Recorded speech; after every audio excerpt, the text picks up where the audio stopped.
1978's Superman was a massive success that led to the birth of the superhero genre as we know it today. And its sequel, Superman 2, was also a success, helping to solidify a formula for superhero movies to follow for decades to come. We had two amazing, great, important, influential films, and now it's time to look at Superman 3.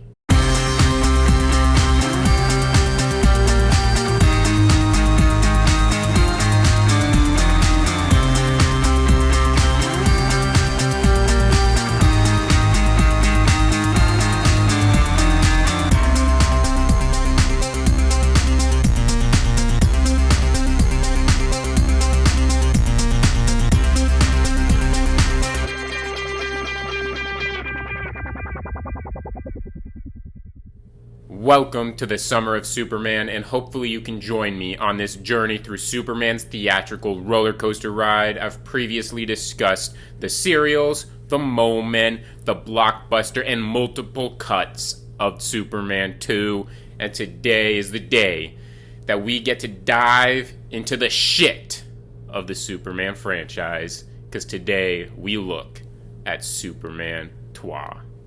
Story development of Superman 3 dates all the way back to when they were filming Superman 1 and 2 back to back, as Richard Donner had plans to use the ever-popular villain Brainiac in the third film. And he kind of also had a vision of having Tom Mankiewicz direct the third and fourth films. But as I discussed in previous videos, Richard Donner and Tom Mankiewicz's relationships with the producers fell through pretty harshly, and they had practically nothing to do with the Supermans 3 and 4 that we ended up getting. And unsurprisingly, Richard Lester, after the success of Superman 2, did return to direct Superman 3. However, this was pretty much a full Richard Lester project, whereas Superman 2, it was more Richard Lester kind of doing a Richard Donner impression for the most part, with some of his comedic flair sprinkled in. Even though Richard Donner was gone, his idea of having Brainiac be the main villain of Superman 3 was still a popular choice for this film, as Ilya Salkind did write a treatment for Superman 3 that included Brainiac, Supergirl, and one of my personal favorites, Mr. Mxyzptlk. This treatment had Mr. Mxyzptlk causing a bunch of chaos, while simultaneously the main story centered around Brainiac discovering Supergirl in a similar fashion to the way the Kents discovered Superman, and Brainiac would become Supergirl's adopted father. However, creepily, this adopted father figure fell in love with Supergirl, his adopted daughter. But Supergirl did not reciprocate Brainiac's feelings, and was actually fell in love with Superman, so hopefully in this version, they're hopefully not cousins.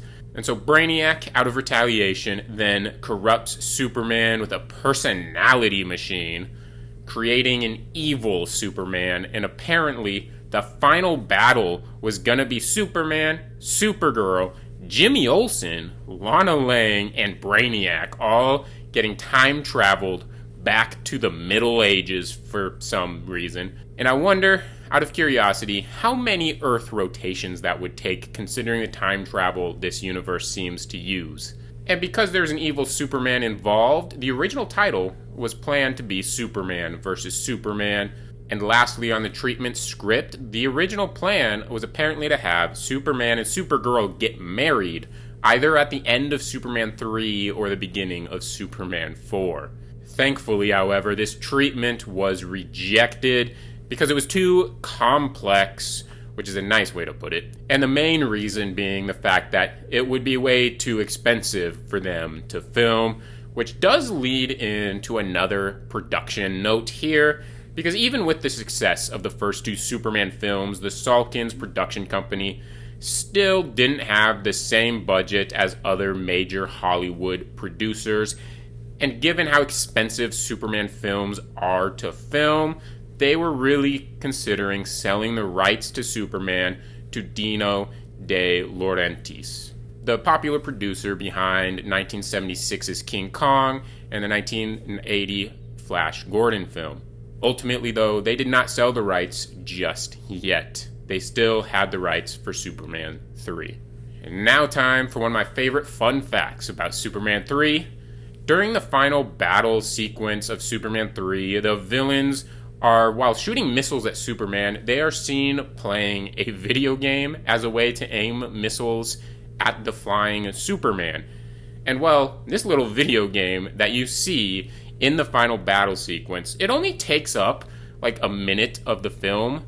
However, it was one of the most expensive elements and longest parts to make in this film. The producers had gotten a hold of, at the time, video game giant Atari, who then tasked game developer Steve Wright to create a video game to be featured within Superman 3, and to make the budget spent on it worth it, they were planning on releasing the game in the real world for the Atari 5200. However, the game's release was canceled, and the video game really only exists in the few seconds it is featured in Superman 3. Granted, if it did come out in the real world, the graphics would not be as good as it is in the movie. Now, on to the casting. Gene Hackman and Margot Kidder were supposedly extremely upset with the Salkinds' treatment of Richard Donner, resulting in Gene Hackman supposedly refusing to return as Lex Luthor, and Margot Kidder's role getting reduced to just a couple of scenes after she publicly criticized the producers. However, some of this is refuted. Gene Hackman himself said his decision to not return was because he believed that having Lex Luthor appear in every film would essentially be the equivalent of a horror movie sequels, always resurrecting the slasher villain. Plus, he was too busy filming other projects at the time. As for Margot Kidder, the producers have stated that writing her off at the beginning of the film was a creative decision and not retaliation for public comments. They felt that Lois and Clark's relationship had run its course and it was time for Lana Lang to shine. And playing Lana Lang is none other than Annette O'Toole, who famously went on to play Martha Kent in the Superman television series Smallville, which is the Superman that I grew up with. You also have Jackie Cooper and Mark McClure returning as Jack White, returning as Perry White and Jimmy Olsen.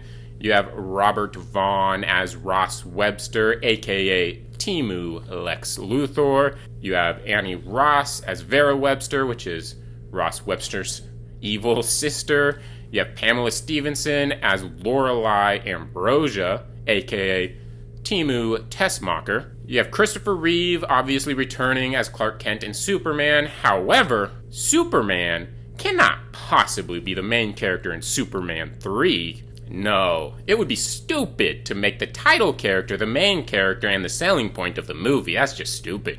So we need somebody else to star in this film. Let's rewind to May 20th, 1981, and put ourselves in the Salkinds' shoes. And we need something to watch. And it's late at night, so let's watch The Tonight Show starring Johnny Carson. And who's on tonight? Who's a special guest tonight? None other than the ever-popular Richard Pryor. And God, Richard Pryor loves the first two Superman movies. We have found our new star for Superman 3. After seeing Richard Pryor talk about Superman 2 on The Tonight Show, the Salkinds decided to make Superman 3 a Richard Pryor vehicle. Brilliant. Absolutely brilliant. The story sees Gus Gorman, the Richard Pryor character, waiting in line at the unemployment office. He gets denied further benefits, and then he discovers a computer programming training firm, which also leads him to a very lucrative job. He then learns that half a cent is taken off of everybody's paycheck and are just sitting out there in the computer space, not being spent or given to anybody. So Gus decides to put in a code that gets him $85,000 from his employers, Websco Industries, which is all of the half cents from everybody's paycheck is given to him. Websco's CEO is none other than Timu Lex Luthor, who decides to use Gus's skill and accidental genius to take over the world's finances. Meanwhile, Clark Kent is visiting Smallville for his high school reunion, where he reunites with his high school flame, Lana Lang. And then Gus and Timu Luthor get control of a weather machine, and they cause a bunch of inclement weather throughout the world. And Superman then saves people from these natural disasters, which causes Timu Luthor to task Gus with finding the chemical formula to make kryptonite. However, when he discovers the formula, there's one element that is listed as unknown, and Gus, Richard Pryor, just decides to write in tar.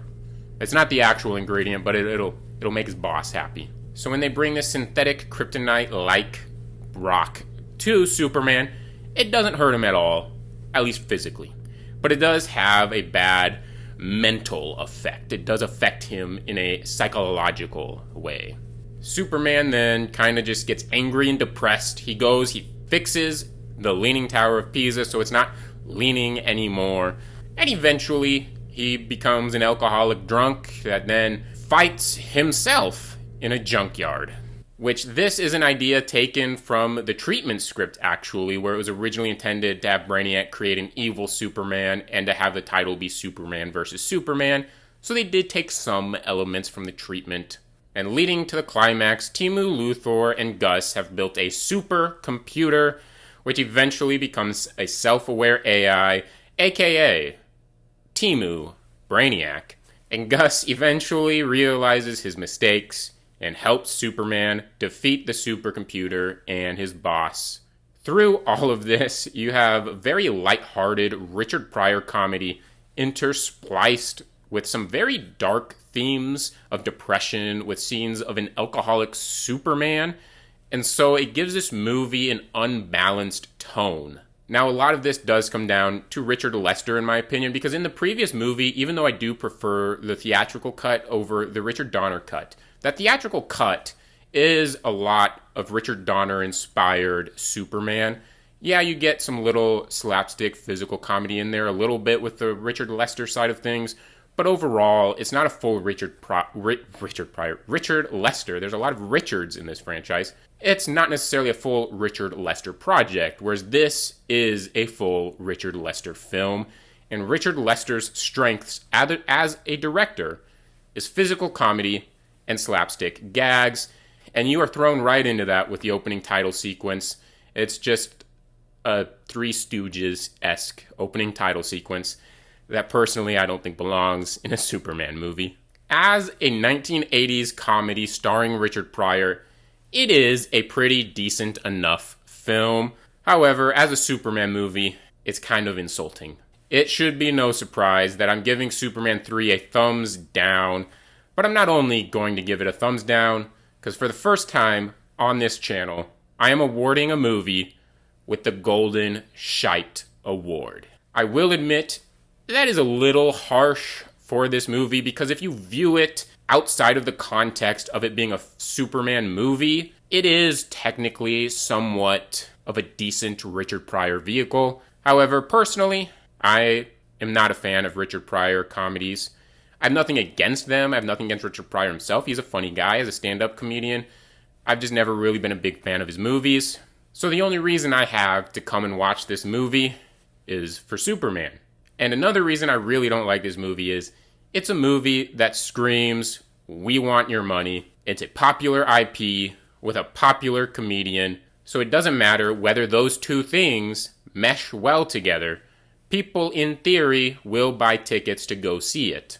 And sadly, it kind of worked. It wasn't the financial success of the first two films, but it did gross about $80 million at the box office, and the producer said if it made more than $40 million, they were going to make a fourth film. And so while this was somewhat of a financial success, critically, it was maligned. Famed critic Leonard Maltin stated that it was an appalling sequel that trashed everything Superman was about for the sake of cheap laughs and a co-starring role for Richard Pryor. And Richard Pryor would also get nominated for Worst Supporting Actor at the 1984 Razzie Awards for his role in Superman 3. And we'll get into this more in the next video, but as a Superman fan, for as bad as Superman 4 is on a technical level, Superman 3 has always felt more insulting. Thanks for watching me rant about Superman 3 in this video. Make sure to hit that subscribe button so you can join the Summer of Superman as we explore Superman's quest for peace in the next video. And smash that thumbs up icon and always stay super.